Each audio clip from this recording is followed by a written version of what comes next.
দেশের ভিতরে যার কোনো পরিচিতি নাই, যাকে মহল্লায় পর্যন্ত কাউকে চিনে না, তার এলাকায় পর্যন্ত চিনে না, তার হাতের ছোঁয়ার ডিম বিক্রি হয় চিটাগাঙ্গে 5 লাখ টাকা। 5 লাখ টাকা তৈয়ব শাহর হাতের ডিম, উনি তো নাই, ওনার ছেলের হাতের ছোঁয়া ডিম বিক্রি হয় লাখ লাখ টাকা। উনি পাকিস্তান থেকে ইম্পোর্টেড মাল। ইনশাআল্লাহ হইতে পারে অচিরেই দেখা যাবে যে বাংলাদেশের রবিউল আউয়ালের নামে যেই সমস্ত আগাছা ছড়াইছে, আমরা যখন শুরু করব প্রত্যেক গলি গলি, প্রত্যেক মসজিদ মসজিদ, তাইলে আর এটাকে দূর করার জন্য অন্য কোনো জিনিস লাগবে না। আমাদের এই চেষ্টার মাধ্যমে ইনশাআল্লাহ এগুলা বাংলার জমিন থেকে দূর হয়ে যাবে।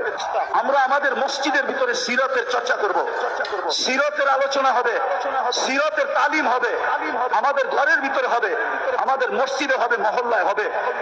বুঝাইতে চেষ্টা করেন, একদিনে দূর হবে না।